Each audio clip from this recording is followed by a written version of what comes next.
अगर आप किसी भी कॉम्पिटिटिव एग्जाम की तैयारी कर रहे हो तो आपके लिए ऑनलाइन बहुत सारा मटेरियल ऑलरेडी अवेलेबल है।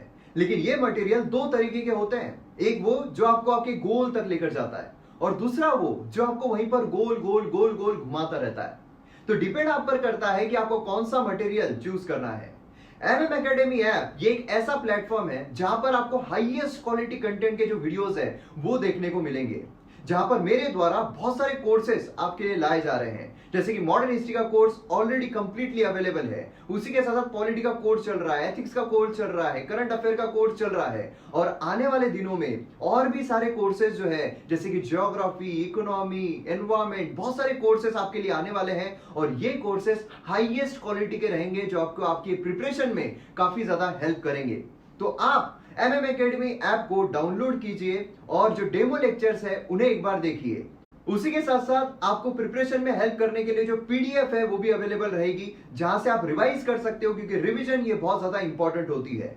और एमएम एकेडमी ऐप ये पहला प्लेटफॉर्म है जहां पर स्टूडेंट्स के साथ इंडिविजुअली मैं लाइव इंटरेक्ट करता हूं, जहां पर उनके जितने भी डाउट्स होंगे, भले वो एकेडमिक हो या पर्सनल हो, वो सब मैं सॉल्व करता हूं। तो जल्द से जल्द डाउनलोड कीजिए एमएम एकेडमी ऐप और वीडियोस को एंजॉय कीजिए।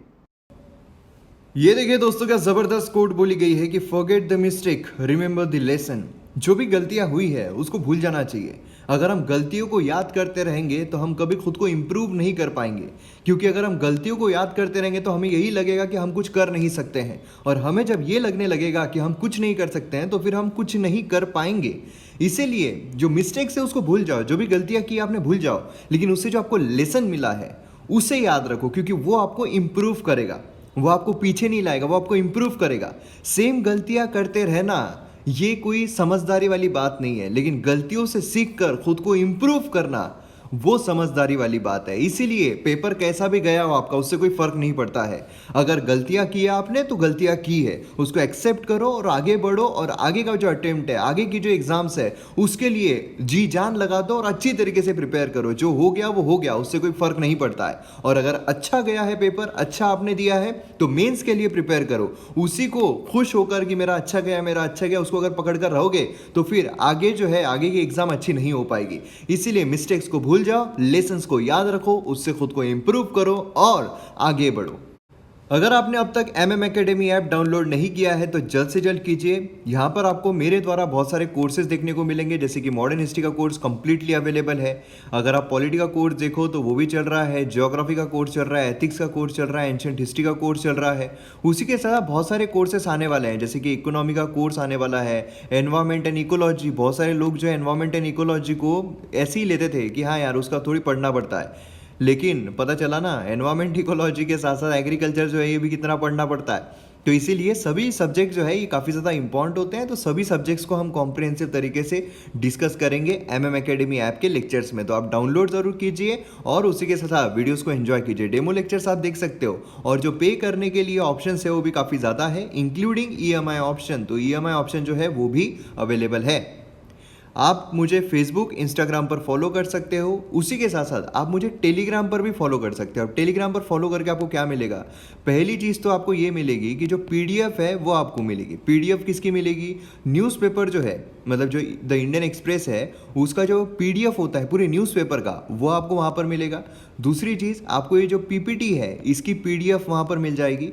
और तीसरी चीज़ जो आपको मिल रही है वो है कौन बनेगा आईएएस सीरीज़ की पीडीएफ।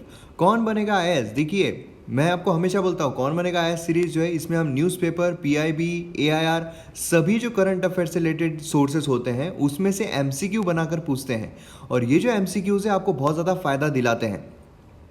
अब यहाँ पर कौन बनेगा आईएएस की जो पीडीएफ है, एटलीस्ट अगर आप वीडियो नहीं देख रहे हो, video exclusively MM academy app पर आते हैं, लेकिन अगर आप वीडियोस नहीं देख रहे हो तो पीडीएफ जो है वो तो भी आप यहाँ पर टेलीग्राम चैनल से ले सकते हो। क्योंकि मैं हमेशा बोलता हूँ कौन बनेगा आईएएस सीरीज एंड ये न्यूज़पेपर एनालिसिस जो है ये दोनों करंट अफेयर्स के लिए सफिशिएंट है। तो आप फॉलो ज़रूर कीजिए टेलीग्राम पर, आपको बहुत ज़्यादा जो इन्फॉर्मेशन है वो मिलेगी, और भी बहुत सारी इन्फॉर्मेशन मैं शेयर करता हूँ। तो आइए यहाँ पर एक्सप्लेन सेक्शन जो है उस पर नजर डालते हैं। तो एक्सप्लेन सेक्शन में पहला आर्टिकल यहाँ पर देखने को मिलता है, भाई you must mask up now. हमें यहाँ पर मास्क क्यों पहनना चाहिए? तो एस्पिरेंट जो है जिन्होंने कल का पेपर दिया उनका रिएक्शन कुछ इस तरीके का होगा कि काश कल के पेपर में ऐसे क्वेश्चंस आते। तो खैर यहाँ पर ये जो ऐसे जो आर्टिकल्स है ये हम नहीं लेंगे, क्योंकि देखिए जो ट्रेंड चलता है यूपीएससी का, तो ट्रेंड के हिसाब से हमें भी यहाँ पर चेंज होते रहना पड़ेगा। तो इसीलिए ऐसे जो आर्टिकल्स है बहुत ही फुद्दू है, मतलब ये बिल्कुल भी एग्जाम में पूछे नहीं जाएंगे। तो इसीलिए उस पर टाइम वेस्ट करके मतलब नहीं है। ट्रेंड के हिसाब से हमें देखना होगा किस तरीके के क्वेश्चन जो है वो आते हैं, कौन कौन से आर्टिकल से किस तरीके क्वेश्चन जो है वो निकाले जाते हैं। तो इसीलिए उस पर्सपेक्टिव से ही हम यहाँ पर एनालिसिस जो है हमारा करेंगे। दूसरा, अगर हम देखें what happens to election if कोविड-19 puts Trump out of contest. यहाँ पर आपको पता है ट्रम्प जो है उसको कोरोना हुआ है और इसीलिए यहाँ पर वो व्हाइट हाउस में वापस आ सकता है आज, ऐसा बोला तो जा रहा है। लेकिन अगर वो कॉन्टेस्ट ना कर पाए तो क्या होगा? तो ये देखिए, ये हमारे एग्जाम पर्सपेक्टिव से इंपॉर्टेंट है। अगर हम जीएस पेपर 2 देखते हैं उसमें आता है कंपेरेटिव पॉलिटिक्स। तो इसलिए यहाँ पर कंपेरेटिवली वहाँ पर कौन कौन से प्रावधान है, क्या वहाँ पर भी इलेक्शन कमीशन ऑफ यूएसए है जैसे हमारे यहाँ पर इलेक्शन कमीशन ऑफ इंडिया देखने को मिलता है। तो ये सारी चीज़ें हम इस आर्टिकल के थ्रू कवर करने की कोशिश करेंगे काफ़ी सारी एक्स्ट्रा इन्फॉर्मेशन के साथ। एडिटोरियल पेज, आइडियाज़ पेज अगर हम देखते हैं तो उसमें ये वाला जो आर्टिकल है ये काफ़ी इंपॉर्टेंट है। डिस्कॉम के बारे में हम इसमें देखने वाले हैं, कुसुम स्कीम बोलिए, बहुत सारे एक्स्ट्रा इन्फॉर्मेशन हम यहाँ पर देखने वाले हैं। उसी के साथ साथ ये वाला जो है रीडिंग द रेन, एग्रीकल्चर से रिलेटेड है। पता चल गया एग्रीकल्चर कितना इंपॉर्टेंट है। तो अब एग्रीकल्चर से रिलेटेड एक भी आर्टिकल नहीं छोड़ेंगे, सारे आर्टिकल जो है वो कवर किए जाएंगे। तो ये हमें देखने को मिलता है। उसी के साथ साथ यहाँ पर अगर हम देखें तो इलेक्शंस जो है वो ट्रम्प क्या हो सकता है, जीत सकता है, वो हम पिछले वाले जो एक्सप्लेन वाला है उसी में ये कवर करने की कोशिश करने वाले हैं। ठीक है, बाकी अगर हम देखें ये वाला जो है एजुकेशन, ये मुस्लिम कम्युनिटी जो है उसमें एजुकेशन जो है वो दी जानी चाहिए, उसके बारे में आर्टिकल जो है बात कर रहा है। इसके अलावा 2 एडिटोरियल्स हम द हिंदू के भी कवर करने वाले हैं क्योंकि वो काफ़ी इंपॉर्टेंट एडिटोरियल्स है, काफ़ी इंपॉर्टेंट आर्टिकल्स है। तो द हिंदू न्यूज़पेपर में देखने को मिले हैं, वो भी हम कवर करने की कोशिश करेंगे। चलिए, यहाँ पर सबसे पहले तो आपके लिए एक सवाल आ रहा है। सवाल ये है कि with reference to the history of India, Ulgulan और the great tumult is the description of which of the following events? Revolt of 1857, Mappila rebellion 1921, indigo revolt 1859-60 and Birsa Munda revolt 1899-1900। UPSC 2020 जो कल एग्जाम हुई है उसमें क्वेश्चन पूछा गया है मॉडर्न हिस्ट्री सेक्शन का।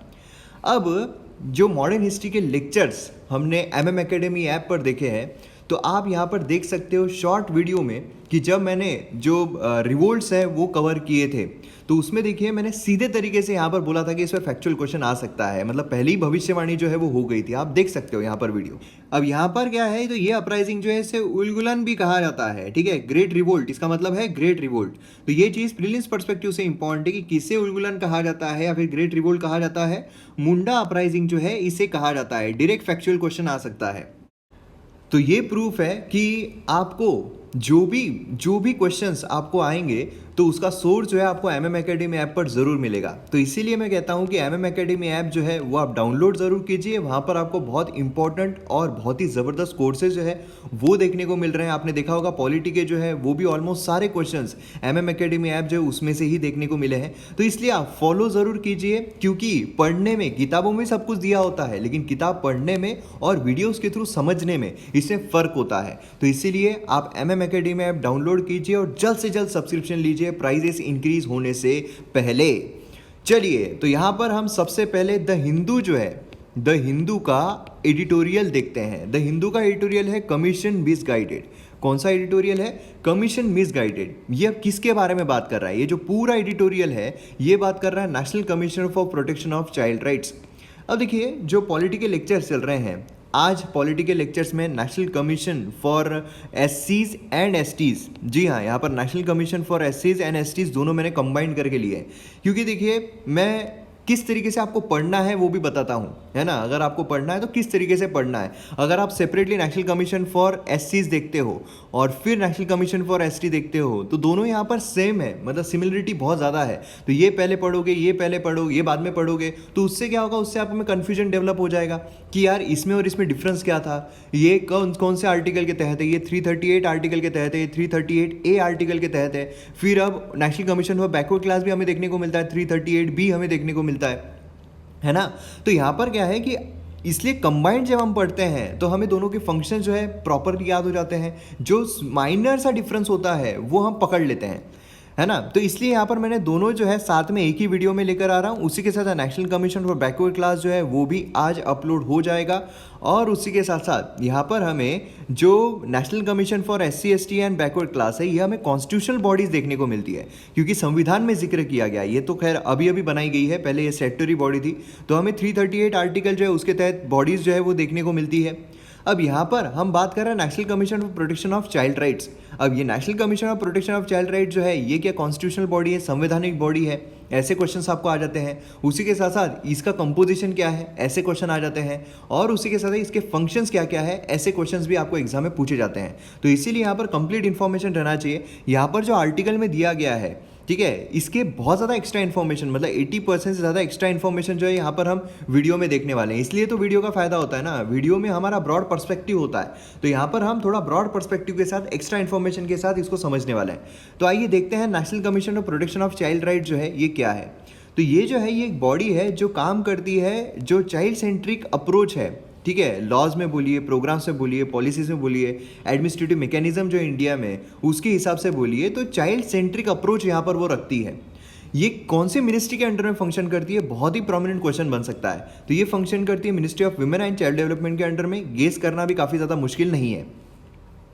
अब ये क्या करती है, तो ये स्ट्राइव करती है कि यहाँ पर जो भी लॉज है, पॉलिसीज है हमारे देश में, वो यहाँ पर जो बच्चे हैं, जो चिल्ड्रन हैं, उनके राइट्स के साथ यहाँ पर मैच करे, है ना। जो इंडियन संविधान है हमारा, तो वो और जो चाइल्ड के राइट्स है वो यहाँ पर प्रॉपर तरीके से फ्रेमवर्क में रहे।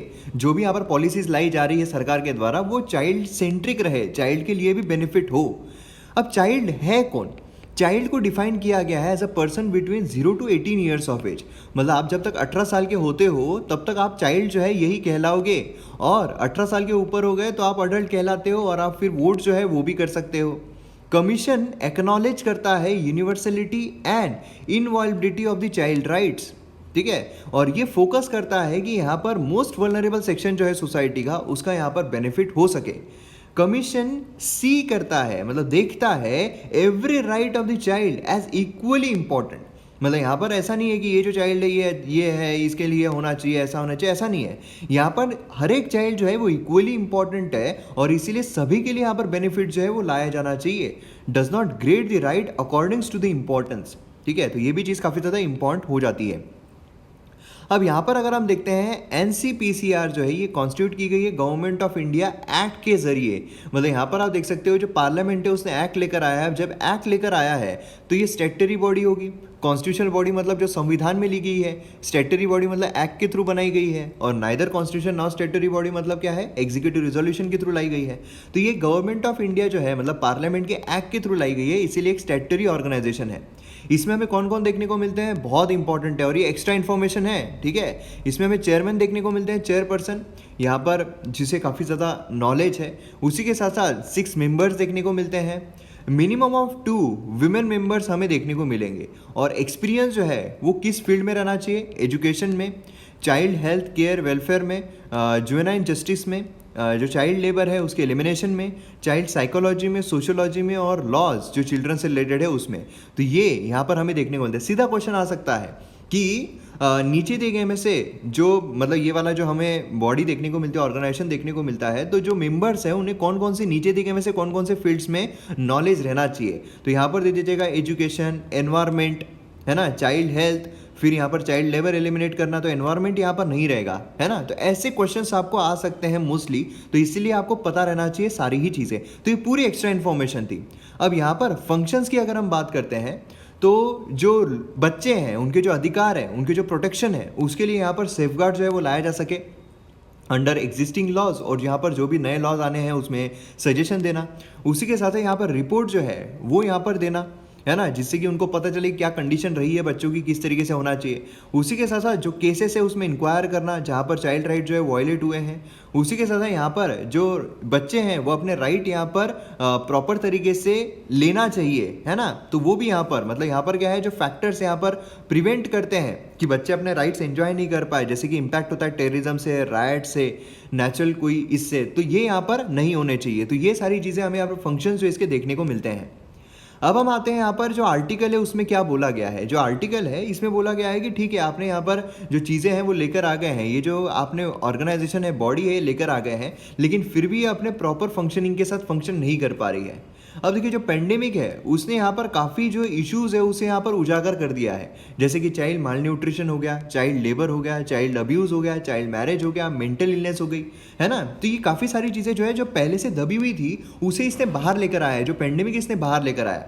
तो इसीलिए हम ये एक्सपेक्ट कर रहे थे कि ये जो बॉडी है यहाँ पर कुछ कंसर्न जो है शो करेगी कि चाइल्ड राइट्स को जो वायलेशन हो रहा है, लेकिन यहाँ पर बिल्कुल भी इसने कुछ किया नहीं। ये जो एनसीपीसीआर है ये अपनी ऑथोरिटी इस्तेमाल कर अपने पावर इस्तेमाल कर सकते थे, जिससे कि जो भी ग्रेव कंडीशन यहाँ पर अराइज हो रही है तो वो यहाँ पर प्रॉपर तरीके से खत्म की जा सके और जो चाइल्ड रिलेटेड इंस्टीट्यूशंस है उसको स्ट्रेंथन किया जा सके थ्रू एडिक्वेट फंड्स, उसी के साथ साथ जो रिलीफ मेजर्स है। लेकिन यहाँ पर कुछ हो ना सका, तो ये प्रॉब्लम्स जो है हमें देखने को मिल रहे हैं। तो अगर आपको सीधा क्वेश्चन इस पर आता है, क्योंकि देखिए ये बॉडी जो है ये ऐसी है जो छुपी हुई थी, मतलब मोस्ट ऑफ द लोगों को इसके बारे में पता नहीं है, बॉडी के बारे में पता नहीं है। National commission for women, minorities, ये सब पता होती है, लेकिन ये जो बॉडी है इसके बारे में मोस्ट ऑफ प्रॉबेबली पता नहीं होता है, तो इसके बारे में पता रहना बहुत ज़रूरी है। ठीक है, चलिए यहाँ पर हम आते हैं द इंडियन एक्सप्रेस जो है उसके एक एडिटोरियल पर। यहाँ पर हमारे जीएस पेपर 2 के लिए काफ़ी इंपॉर्टेंट है। What happens to the election if Covid puts Trump out. Trump जो है अगर वो बाहर हो जाता है इलेक्शन से तो फिर क्या होगा। तो ये कंपेरेटिव स्टडी जो है, कंपेरेटिव कॉन्स्टिट्यूशन जो है उसके लिए काफ़ी इंपॉर्टेंट क्वेश्चन बन सकता है। ठीक है, यहाँ पर ट्रम्प को कितना भी बोल दो यार तुम बाहर निकल जाओ, तो व्हाइट हाउस में आने के लिए तैयार हो गया है अभी कोविड रहने के बावजूद, तो इसलिए ही बोल रहा है मैं तेनू कहंदा ना ना ना। यहाँ पर कोविड की जब हम बात करते हैं तो यूएस प्रेसिडेंट डोनाल्ड ट्रम्प जो है उसको कोविड हुआ, उसकी वाइफ को जो है वो भी कोविड हो गया, तो अनसर्टेनिटी जो है देखने को मिली। हमने देखा है क्रूड ऑयल प्राइसेस बोलिए या फिर शेयर मार्केट बोलिए, काफ़ी ज़्यादा फ्लक्चुएशंस देखने को मिले हैं, और होता ही है ये, बट ऑब्वियस है क्योंकि इतनी बड़ी इकोनॉमी है, वहाँ पर अगर अनसर्टेनिटी देखने को मिले कौन जीतेगा कौन नहीं जीतेगा, तो फिर वहाँ पर जो अनसर्टेनिटी है वो पूरे ग्लोब में भी देखने को मिल सकती है। अब कैसे रिप्लेस कैसे किया जा सकता है, अगर ट्रम्प नहीं तो फिर कौन। तो देखिए यहाँ पर अगर हम यूएस कॉन्स्टिट्यूशन देखते हैं तो उसमें कोई भी रूल जो है वो नहीं दिया गया है। यूएस के संविधान में कोई भी रूल नहीं दिया गया है कि यहाँ पर रिप्लेसमेंट किस तरीके से होगा। ठीक है, रिपब्लिकन पार्टीज रूल अगर हम देखें तो एम्पावर करता है रिपब्लिकन नेशनल कमेटी को, मतलब उनकी एक सेपरेट कमेटी है उसको ये एम्पावर करता है, जिसमें 168 मेंबर्स हमें देखने को मिलते हैं।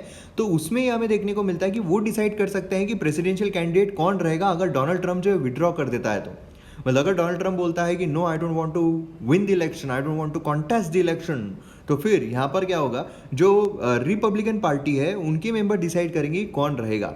अब दो रास्ते इसमें हो सकते हैं, एक तो है सिंपल मेजोरिटी के थ्रू, सिंपल मेजोरिटी से वोट कर लिया जाएगा कि ये नहीं अब ये हमारे लिए है जो प्रेसिडेंशियल कैंडिडेट है, या फिर यहाँ पर पार्टी का कन्वेंशन जो है उसे रिकन्विंग करके। लेकिन ये यहाँ पर हमें इतना देखने को नहीं मिल सकता है, क्योंकि देखिए इलेक्शन जो है वो अभी 1 महीने के अंदर अंदर होने वाले हैं, है ना। तो इसीलिए ये चीज़ें हमें देखने को मिलती है। ये रूल्स जो है वो अप्लीकेबल होते हैं जब प्रेसिडेंशियल या फिर वाइस प्रेसिडेंशियल कैंडिडेट जो है विड्रॉ कर देता है या फिर डेथ उसकी हमें देखने को मिलती है। अब यहाँ पर वोटिंग प्रोसेस अगर हम देखें तो उसमें भी अगर सोचिए कि अगर यहाँ पर ट्रम्प जो है वो रिप्लेस हो जाता है, ट्रम्प की जगह कोई और आ जाता है, और कौन होगा, तो जो वाइस प्रेसिडेंट के लिए खड़ा है वही यहाँ पर प्रेसिडेंट के लिए उसको खड़ा कर दिया जा सकता है मोस्ट प्रोबेबली, है ना, अगर डेथ या फिर कुछ भी हो जाता है ऐसा। लेकिन देखिए अगर ऐसा होता है तो फिर क्या होगा, ओवर 2 मिलियन वोट जो है वो ऑलरेडी कास्ट किए गए हैं, मिलियंस ऑफ बैलेट जो है वो प्रिंट या फिर मेल जो है वो हमें देखने को मिल रहे हैं। तो आप समझ सकते हैं यहाँ पर जो बैलेट पेपर है उसमें ऑलरेडी ट्रम्प जो है उसका नाम यहाँ पर ठोक कर चला गया है। जैसे कि हमने देखा था कि जो पोस्टपोन करने की बात हो रही थी यूपीएससी एग्जाम को, उसमें यूपीएससी के द्वारा यही बोला गया था कि पूरा पेपर वेपर छप के सब कुछ चला गया है, डिस्ट्रीब्यूट हो चुका है मटेरियल, अब यहाँ पर बिल्कुल पोस्टपोन जो है वो हो ही नहीं सकता है। इसीलिए अगर डोनाल्ड ट्रम्प विड्रॉ भी करता है तो फिर बैलेट में उसी का नाम रहेगा, ऐसा हम एक्सपेक्ट कर सकते हैं, क्योंकि इतने सारे इस पर नाम कहाँ से फिर से चेंज करेंगे। पोस्टपोन क्या हो सकता है क्या, अब पोस्टपोन यूपीएससी एस्पिरेंट का इसी तरीके से रिएक्शन होगा, यूपीएससी तो पोस्टपोन हुई नहीं, ये कहाँ से हो जाएगा। तो यहाँ पर डिलेइंग जो है इलेक्शंस करना, ये यहाँ पर मतलब अच्छा नहीं हो सकता है ना, मतलब यहाँ पर कोई अच्छा ऑप्शन नहीं है। लेकिन ये इजी नहीं है, हाँ ठीक है हम कर सकते हैं, कैंडिडेट जो है रिप्लेस होता है, कुछ ये होता है तो हम कर सकते हैं, लेकिन ये इजी नहीं है क्योंकि इसको लेजिस्लेशन का जो है वो भी सपोर्ट लगेगा। Congress decides the date of election. यहाँ पर देखिए, यहाँ पर हमें एक और चीज़ पता चलती है कि हमारे यहाँ पर जैसे इलेक्शन कमीशन ऑफ इंडिया है वहाँ पर नहीं है, वहाँ पर देखिए कांग्रेस जो है वो डिसाइड करती है date of election as per the law. Presidential elections जो है वो हेल्ड किए जाते हैं first Tuesday after the first Monday in November every 4 years. हर 4 साल में हमें प्रेसिडेंशियल इलेक्शन देखने को मिलते हैं। हमारे यहाँ पर हर 5 साल में हमें प्रेसिडेंशियल इलेक्शन देखने को मिलते हैं। और हमारे यहाँ पर कितनी भी बार, मतलब अभी यहाँ पर जो कोविंद साहब है वो कितनी भी बार राष्ट्रपति जो है वो बन सकते हैं। लेकिन अगर हम यूएसए में देखें तो सिर्फ दो ही बार जो प्रेसिडेंट है वो बन सकते हैं। अब बराक ओबामा आप देखिए, पहली बार बने, दूसरी बार भी बने, मतलब 8 साल के लिए रहे, उसके बाद खत्म, है ना। तो ये डिफरेंस हमें देखिए, डिफरेंस आपको एग्जाम में पूछ लिया जाता है, तो एग्जाम ओरिएंटेड काफ़ी ज़्यादा इंपॉर्टेंट है। तो यहाँ पर कब होता है ये कब होता है, तो ऑन फर्स्ट ट्यूसडे नवंबर जो है, first Tuesday after first Monday. तो यहाँ पर फर्स्ट ट्यूसडे है तो फर्स्ट मंडे के बाद ही फर्स्ट ट्यूसडे आएगा ना यार। मतलब देखिए क्या लिखते प्रेसिडेंट जो है is not chosen by this date, मतलब यहाँ पर प्रेसिडेंट जो है वो चूज हो जाना चाहिए। अगर प्रेसिडेंट चूज नहीं होता है तो फिर स्पीकर जो है उसको यहाँ पर टेक ओवर करना पड़ता है। तो यहाँ पर स्पीकर जो है वो टेक ओवर करता है। हमारे इसमें देखिए क्या होता है, प्रेसिडेंट जो है वो अगर नहीं, वाइस प्रेसिडेंट नहीं, तो फिर कौन करता है, क्या आप मुझे बता सकते हो? Chief justice of India. Speaker जो है वो कभी राष्ट्रपति हमारे यहाँ पर बन ही नहीं सकते हैं, है ना। पास्ट पोस्टपोन्ड इंस्टेंस, यहाँ पर पास्ट में भी कभी पोस्टपोन्ड हुआ है क्या? According to 2004 report, over more than 150 years few instance ऐसे हुए हैं जहाँ पर पोस्टपोन्ड हुआ है ना। तो अब यहाँ पर रिएक्शन ऐसा ही होगा, यूएसए में किया, यूपीएससी को कर देता तो क्या जाता, कट्टी।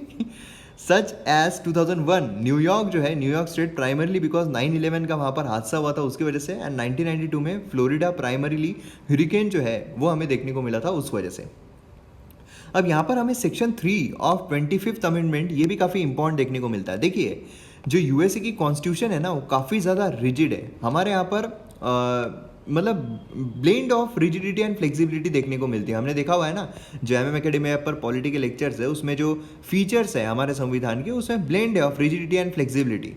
अब यहाँ पर अगर आप देखो काफ़ी रिजिड कॉन्स्टिट्यूशन है, चेंजेस करने में काफ़ी मुश्किलात होती है। अब यहाँ पर सेक्शन 3 25th अमेंडमेंट एक्ट का अगर हम देखते हैं तो कॉन्स्टिट्यूशनल प्रोविजन है under section 3 of 25th amendment act, जो इन्वोक अगर किया जाता है, अगर ट्रम्प के सिम्टम्स जो है वर्स हो जाते हैं या फिर उसको ऑक्सीजन सपोर्ट की जरूरत पड़ती है, उसको काम करने में डिफिकल्टी हो जाएगी। अब देखिए जो अमेंडमेंट है प्रपोज किया गया था कांग्रेस के द्वारा जब असैसिनेशन जो है प्रेसिडेंट कैनेडी का वो हमें देखने को मिला था, ठीक है। तो यहाँ पर क्या होता है बेसिकली कि जो प्रेसिडेंट है या फिर वाइस प्रेसिडेंट है रिप्लेस कर दिए जाते हैं, ठीक है। अगर रिमूवल होता है, रेसिग्नेशन होता है या फिर इनकैपेसिटी होती है उनकी काम करने की, इस प्रोविजन के तहत अगर ये प्रोविजन इस्तेमाल किया गया तो ट्रम्प जो है उसको यहाँ पर एक साइन करना पड़ेगा एक डिक्लेरेशन पर कि मैं यहाँ पर कैरी आउट नहीं कर पाऊंगा और इसीलिए यहाँ पर मेरा जो ऑफिस है मैं नहीं संभाल पा रहा हूँ। उसकी जो पोजीशन है ये वाइस प्रेसिडेंट जो है उसके तरफ चली जाएगी जब तक वो रिकवर हो जाता है, ठीक है। यहाँ पर आपको ध्यान देना है, वाइस प्रेसिडेंट के पास चली जाएगी जब तक वो रिकवर होता है। अगर अनलाइकली सिनारियो में वाइस प्रेसिडेंट जो है वो भी अगर इनकैपेसिटी है तो फिर as per presidential succession act 1947 speaker जो होते हैं वो यहाँ पर टेक ओवर कर लेते हैं। तो यहाँ पर आपको पता रहना चाहिए 24th अमेंडमेंट जो है इन्वोक किया गया था प्रेसिडेंट रेगन के द्वारा 1985 में twice by the president George Bush 2002 and 2007। तो ये जो चीज़ें हैं काफ़ी ज़्यादा इंपॉर्टेंट होती है, सीधा आपको एग्जाम क्वेश्चन आ सकता है।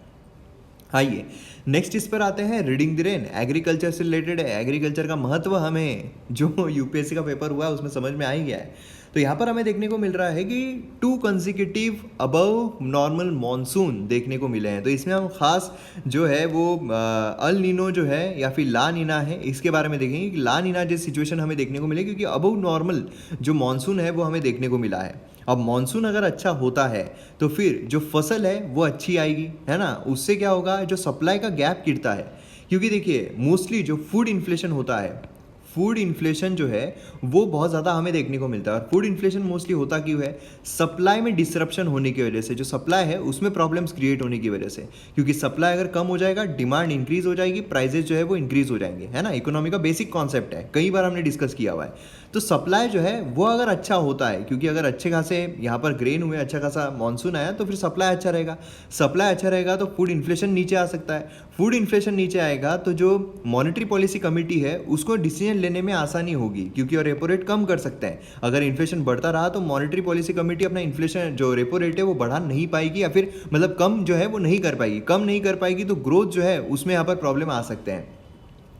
Recent south west monsoon season जो है वो एंड होने जा रहा है और एंड अच्छा खासा 8.7% कम्युनिटी रेनफॉल सरप्लस जो है वो देखने को मिला है और अभी आगे भी हो सकता है, ठीक है।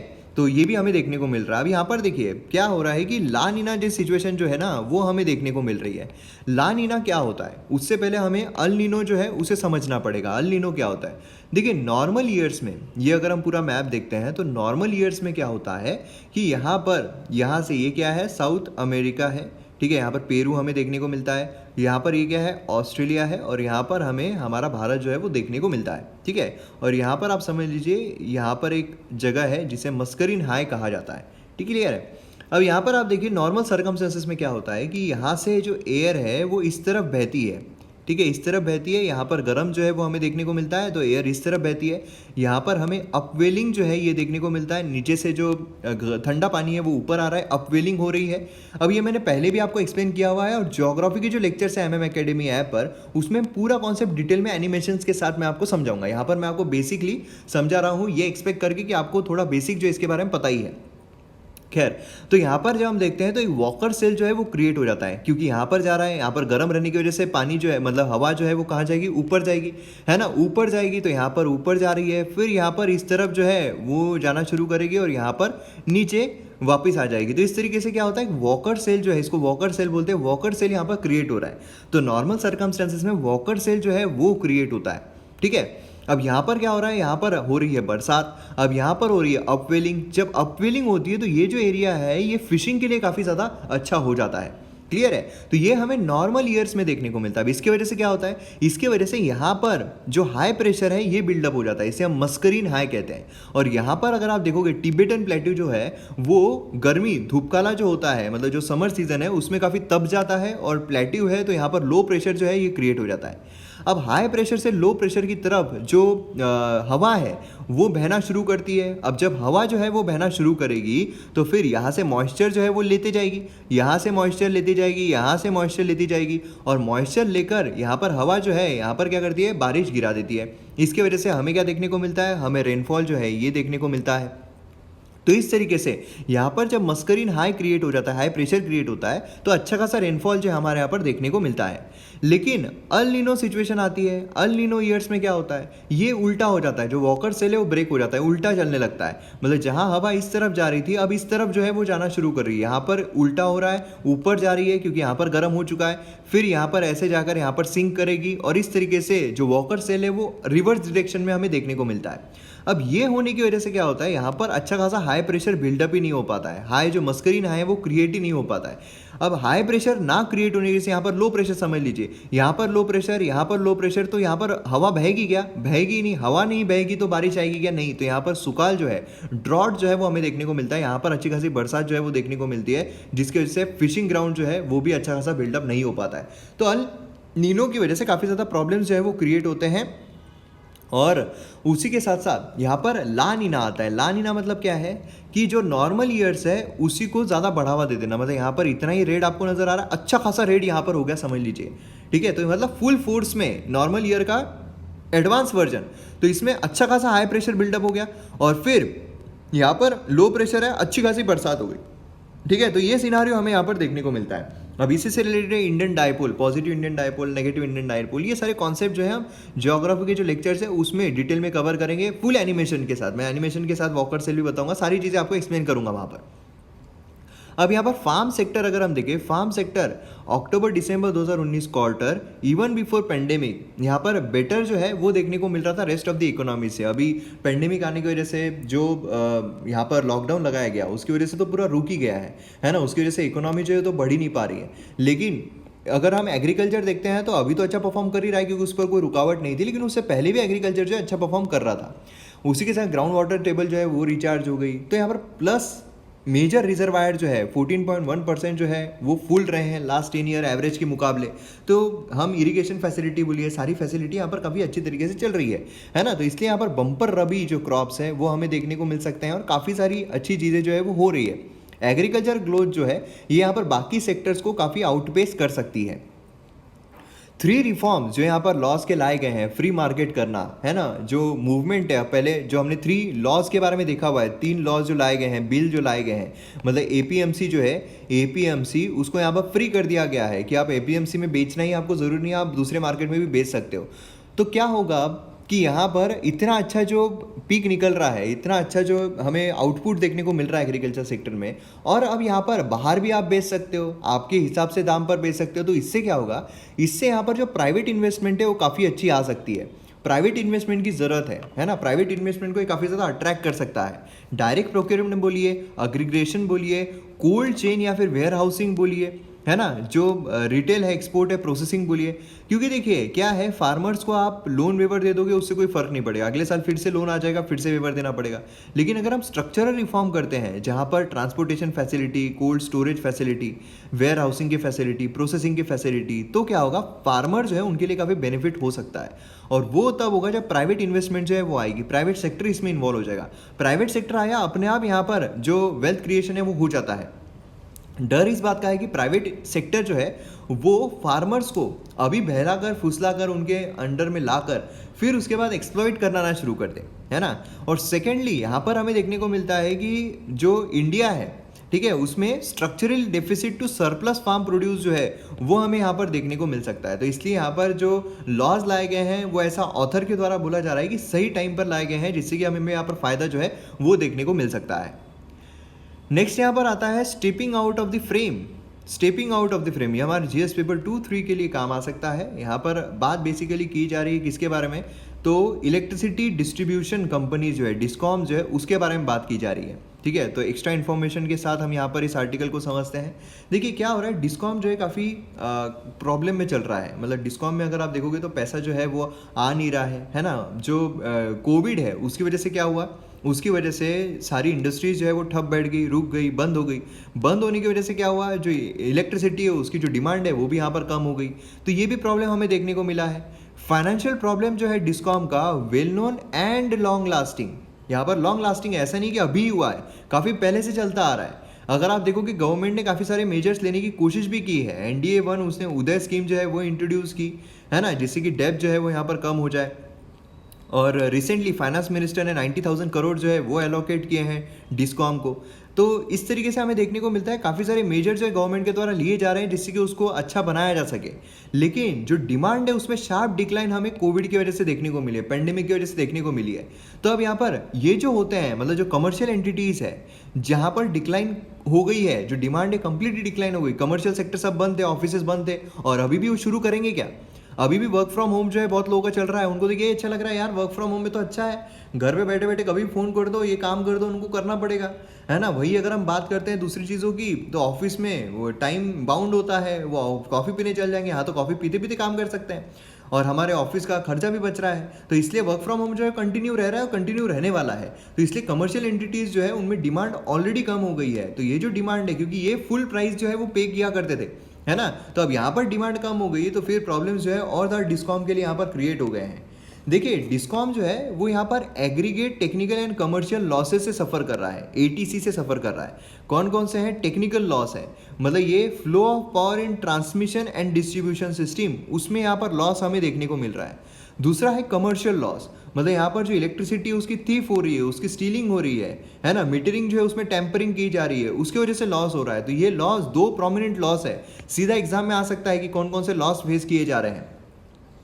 कोविड जो है नया प्रेशर गवर्नमेंट पर यहाँ पर इंट्रोड्यूस कर रहा है, कि उनको कंपेल कर रहा है कि भैया स्ट्रक्चरल प्रॉब्लम को सॉल्व करना ज़रूरी है। यहाँ पर आप उनको पैसा दे दो कोई मतलब नहीं है, यहाँ पर स्ट्रक्चरल प्रॉब्लम जो है उसको सॉल्व करना ज़रूरी है। रियलाइज़ करना चाहिए यहाँ पर कि क्या प्रॉब्लम है, उसको इफेक्टिव तरीके से कैसे हम बेटर बना सकते हैं। अब यहाँ पर आप देखोगे तो क्या क्या किया जा सकता है, ठीक है, या फिर क्या क्या करना चाहिए, कौन कौन से प्रॉब्लम्स है। तो आप यहाँ पर देख सकते हो, to manage the demand of power necessary to introduce 100% metering, net metering, ठीक है, 100% मीटरिंग, नेट मीटरिंग आना चाहिए। स्मार्ट मीटर जो है वो आने चाहिए। स्मार्ट मीटरिंग की हमें बहुत ज़्यादा न्यूज़ में भी देखने को मिल रहा था। स्मार्ट मीटरिंग अगर आपको याद होगा हमने कवर भी किया हुआ है ना। तो यहाँ पर परफॉर्मेंस बेस्ड इंसेंटिव्स जो है टैरिफ स्ट्रक्चर में वो इंट्रोड्यूस करना ज़रूरी है, कि भैया आप यहाँ पर टैरिफ स्ट्रक्चर भी ऐसा आएगा कि परफॉर्मेंस बेस्ड रहेगा। उसी के साथ साथ यहाँ पर सब्सिडी रिफॉर्म जो है, एग्रीकल्चर डायरेक्ट सब्सिडी जो है पर एकड़ land through direct benefit transfer जो है कंसिडर किया जाता है।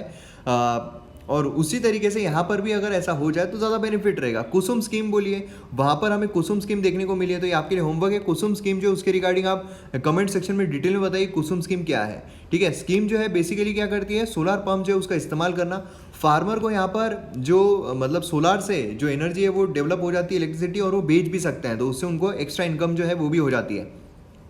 तो ये सारे बेनिफिट जो है वो हमें देखने को मिल सकते हैं, मतलब ये सारे वेज है जिससे हम डिस्कॉम जो उसको सुधार सकते हैं, तो ये प्रॉब्लम से हम यहाँ पर लड़ सकते हैं। नेक्स्ट यहाँ पर द हिंदू का आर्टिकल है, द हिंदू में भी अच्छे आर्टिकल आए हैं आज 2, तो वो दोनों हम कवर कर लेते हैं। यहाँ पर बात की जा रही है transforming business and insolvency system. यहाँ पर इंसॉल्वेंसी एंड बैंकरप्सी कोड जो है उसके बारे में बात की जा रही है। ये जीएस पेपर 3 के लिए काफ़ी इंपॉर्टेंट है, तो एक्स्ट्रा इन्फॉर्मेशन के साथ देखने की कोशिश करेंगे। Insolvency and bankruptcy code along with goods and service tax, यहाँ पर अगर हम देखें तो मेजर की रिफॉर्म हमें यहाँ पर देखने को मिलता है, जिसने काफ़ी अच्छे तरीके से जो हमारा ईज ऑफ डूइंग बिजनेस है, ईज ऑफ डूइंग बिजनेस जो है उसमें हमारी रैंकिंग कंटिन्यूसली सुधर रही है ना। अब यहाँ पर अगर आप देखोगे तो कंटिन्यूसली इंप्रूवमेंट देखने को मिल रही है, और इससे क्या हो रहा है कि जब ईज ऑफ डूइंग बिजनेस बढ़ती है, मतलब यहाँ पर इंडिया में बिजनेस करना काफ़ी आसान हो गया है। अब जब बिजनेस करना आसान हो गया है तो लोग जो है वो आने की कोशिश करेंगे कि हमें बिजनेस करना है, कहाँ पर करना है, इंडिया में करना है। क्यों? वहाँ पर ईज ऑफ डूइंग बिजनेस काफ़ी अच्छा है। तो अब यहाँ पर जब अच्छा है तो फॉरेन डायरेक्ट इन्वेस्टमेंट जो है वो भी इंडिया में आएगा, तो ये हमें यहाँ पर देखने को मिल रहा है नियरली 74.5 बिलियन और significant increase of 20% previous year के अगर मुकाबले दिखा जाए तो जब हम यहाँ पर इंसॉल्वेंसी एंड बैंकरप्सी कोड की बात करते हैं तो हमें यहाँ पर रेगुलेटर कौन देखने को मिलता है, रेगुलेटर, ये एक्स्ट्रा इन्फॉर्मेशन है, रेगुलेटर है insolvency and bankruptcy board of India. ठीक है, अब इसमें हमें insolvency professional agencies, insolvency professional information utilities ये देखने को मिलता है। एडजुडिकेटर अगर हम देखते हैं, मतलब कोई भी प्रॉब्लम अगर आता है तो वो कौन सॉल्व करेगा, तो उसमें हमें नेशनल कमीशन लॉ ट्रिब्यूनल देखने को मिलता है, एनसीएलटी जिसे हम कहते हैं, एनसीएलटी है ना, नेशनल कंपनी लॉ ट्रिब्यूनल। अब यहाँ पर दूसरा आता है डेप्थ रिकवरी ट्रिब्यूनल, दूसरा कौन सा है, डेप्थ रिकवरी ट्रिब्यूनल, जिसे हम डीआरटी कहते हैं, डेप्थ रिकवरी ट्रिब्यूनल। अब जो नेशनल कंपनी लॉ ट्रिब्यूनल है कॉर्पोरेट एंटिटीज के बारे में देखता है, और जो depth recovery tribunal non corporate entities का देखता है। यहाँ पर आप कंपनीज बोल सकते हो, यहाँ पर आप इंडिविजुअल या फिर पार्टनरशिप फर्म्स जो है ये बोल सकते हो। अब यहाँ पर अगर नेशनल कंपनी लॉ ट्रिब्यूनल, आपको याद होगा मिस्त्री का केस जो है वो चल रहा था, टाटा वाला, टाटा एंड सन्स मिस्त्री जो है उसका केस चल रहा था, वो पहले नेशनल कंपनी लॉ ट्रिब्यूनल में हुआ है ना। उसके बाद national company law appellate tribunal होती है, मतलब यहाँ से भी अगर आपको नहीं मिला तो अपील कर सकते हो national company law appellate tribunal, और इसके ऊपर सीधा सुप्रीम कोर्ट में ही अपील होती है, हाई कोर्ट में नहीं होती है। क्लियर है, तो ये चीज़ बेसिक है, काफ़ी इंपॉर्टेंट है, एग्जाम ओरिएंटेड है, आपको पता रहना चाहिए। अब देखिए आईबीसी जो है has been far ranging and structurally significant reform रहा है। नहीं तो नॉर्मली अगर हम पहले के देखते हैं, पहले के जो भी लाए गए थे वो क्या करते थे कि अगर कोई प्रॉब्लम हो रहा है, देखिए क्या होता है कि ये बैंक है, ठीक है, बैंक है, बैंक से यहाँ पर कंपनी ने पैसे लिए हैं, लोन लिया है। अब लोन अगर नहीं चुकता कर पा रहे हैं तो फिर क्या होगा, फिर यहाँ पर बैंक क्या करेगी, बैंक यहाँ पर इसको नीलाम कर देगी, कंपनी को नीलाम कर देगी। अब कंपनी को अगर हम नीलाम करते हैं तो ऑलरेडी जो कंपनी लॉस में चल रही है उसको खरीदने की कोशिश करेगा क्या, या खरीदना चाहेगा क्या, नहीं चाहेगा, है ना। तो लिक्विडेशन जो है, जो लिक्विडेशन पहले तक हो रहा था, तो लिक्विडेशन यहाँ पर कारगर साबित नहीं हो रहा था, उससे बैंक को जो नुकसान है वो होता ही जा रहा था। लेकिन अब यहाँ पर आईबीसी की वजह से क्या हुआ कि यहाँ पर अब जो लिक्विडेशन है इसका लास्ट मोटो है कि हम लिक्विडेशन जो है लास्ट में करेंगे, लेकिन उससे पहले हम रिजॉल्व करने की कोशिश करेंगे, और वो भी टाइम बाउंड रिजोल्यूशन। ऐसा नहीं कि 10 साल तक रिजोल्यूशन चल रहा है, यहाँ पर रिजोल्यूशन करने की कोशिश करेंगे। ये काफ़ी ज़्यादा इंपॉर्टेंट चीज़ हमें देखने को मिलती है। लेकिन फिर भी अगर हम देखें तो आईबीसी के तहत लिक्विडेशन जो है ये भी बहुत ज़्यादा हमें देखने को मिल रहा है, लेकिन जो टाइम बाउंड रिजोल्यूशन है ये आ चुका है, मतलब कम से कम वक्त में यहाँ पर रिजोल्यूशन हो जाता है, जिससे कि बैंक जो है उनका एनपीए होने से पहले ही, एनपीए कब होता है, 90 दिन तक अगर किस्त जमा नहीं की गई तो फिर एनपीए में चल जाता है, नॉन परफॉर्मिंग एसेट में चल जाता है। तो अब यहाँ पर एनपीए जो है वो हो जाए, लेकिन यहाँ पर कुछ रिजोल्यूशन ऐसा लाया जाए जिससे कि फिर से यहाँ पर जो कंपनी वो ट्रैक पर आकर बैंक को जो है वो किस्त चुकाना शुरू कर दे। तो इसके लिए आईबीसी हमें यहाँ पर देखने को मिलता है। तो इसमें अलग अलग जो मेथोडोलॉजी है वो इस्तेमाल की जाती है ना। पॉसिबली यहाँ पर जो भी इन्वेस्टमेंट किया जाए फर्म्स में, किस तरीके से हम यहाँ पर रिजोल्यूशन जो है कर सकते हैं, सारी चीज़ें यहाँ पर देखा जाना काफ़ी इंपॉर्टेंट होता है। तो यहाँ पर आप देखोगे तो जो भी माइनर ऑफेंसेस होते हैं, अगर आप देखो तो जो क्रिमिनल ऑफेंसेस अगर हम बोले तो क्या है, किसी ने अगर लोन ले लिया और अगर वो चुकता नहीं कर पाया, तो अगर उसके लिए क्रिमिनल ऑफेंस है तो इसको सीधा जेल हो जाएगी, है ना, जेल हो जाएगी। फर्ज कीजिए कि मैं हूँ, अगर मुझे कोई लोन लेना है ठीक है, मेरा बिजनेस बढ़ाने के लिए लोन लेना है, लेकिन अगर मैं लोन लेता हूं, अगर मैं वो नहीं भर पाता हूं, तो क्रिमिनल ऑफेंस मानकर मुझे जेल में अगर डाल दिया जाए, तो फिर क्या मैं लोन लेने की रिस्क लूंगा? मैं लोन नहीं लूंगा। मैं जितना कोशिश हो जाए मैं लोन अवॉइड करने की कोशिश करूंगा। अब अवॉइड करूंगा तो मेरा बिजनेस बढ़ेगा क्या? नहीं बढ़ेगा, है ना? तो इसलिए सरकार क्या कर रही है, इसको क्रिमिनल ऑफेंस से निकालकर सिविल ऑफेंस में डालेगी। सिविल ऑफेंस में क्या होता है, आपको जेल नहीं होती, आपको फाइन लगता है। तो उससे क्या होगा कि मैं रिस्क ले लूंगा कि हाँ ठीक है, मैं जेल में तो नहीं जाऊंगा ना, फाइन ही लगेगी अगर मैं नहीं भर पाया तो फाइन में भर दूंगा। तो मैं यहाँ पर लोन ले लेता हूँ, लोन ले लूंगा, मेरा बिजनेस बढ़ेगा, बिजनेस बढ़ेगा तो इकोनॉमी बढ़ेगी। तो ये यहाँ पर गवर्नमेंट करने की कोशिश कर रही है कि जो माइनर ऑफेंसेस है उसको निकाल कर, मतलब डिक्रिमिनलाइज करने की कोशिश कर रही है, क्रिमिनल ऑफेंस से निकालकर सिविल ऑफेंस में डालने की कोशिश कर रही है, जिससे कि लोग जो है वो रिस्क ज्यादा ले पाए। क्लियर है? तो ये चीज हमें यहाँ पर देखने को मिलती है। तो आईबीसी जो है ये कारगर चीज साबित होती जा रही है। अदर लेजिस्लेटिव मेजर्स अगर हम देखें तो यहाँ पर इन्वेस्टमेंट जो है, इन्वेस्टमेंट क्लाइमेट यहाँ पर बिल्डअप करने की कोशिश की जा रही है। कमर्शियल डिवीजन जो है वो यहाँ पर लाने की कोशिश की जा रही है। तो काफ़ी सारी चीज़ें यहाँ पर सरकार के द्वारा की जा रही है। तो आईबीसी इसमें सरकार के साथ एक अच्छी भूमिका जो है वो भी निभा रहा है। तो ये भी चीज़ काफ़ी ज़्यादा इंपॉर्टेंट हमें देखने को मिलती है आईबीसी के बारे में। अब देखिए आईबीसी जो है इसने यहाँ पर मेजर स्टिमुलस प्रोवाइड किया है, ईज ऑफ डूइंग बिजनेस बोलिए, यहाँ पर इन्वेस्टर जो उनका कॉन्फिडेंस एनहांस बोलिए, क्योंकि जो भी इन्वेस्टमेंट कर रहे हैं उनमें अगर कोई भी प्रॉब्लम आता है तो फिर यहाँ पर आईबीसी है रिजॉल्व करने के लिए, है ना? तो यहाँ पर जो इन्वेस्टर कॉन्फिडेंस है वो बिल्डअप हो रहा है, उसी के साथ सपोर्ट जो एमएसएमई को ये यहाँ पर मिल रहा है। तो काफ़ी अच्छा जो है आईबीसी यहाँ पर काम कर रहा है, जिससे कि ओवरऑल इकोनॉमी जो उसको भी यहाँ पर फायदा हो सकता है। अब नेक्स्ट यहाँ पर एक न्यूज़ है जो कि द हिंदू में हमें देखने को मिल रही है, वो है सेक्शन 29 ऑफ पॉस्को एक्ट। ये अप्लीकेबल है ओनली आफ्टर ट्रायल बिगिंस, ऐसा हाई कोर्ट ने यहाँ पर कहा है। तो इसलिए यहाँ पर पॉस्को एक्ट काफ़ी इंपॉर्टेंट रहता है। पॉस्को एक्ट हमने कई बार देखा हुआ है, तो पॉस्को एक्ट के बारे में आप कमेंट सेक्शन में लिखिए। यहाँ पर सेक्शन 29 जो है हम वो यहाँ पर समझने की कोशिश करते हैं।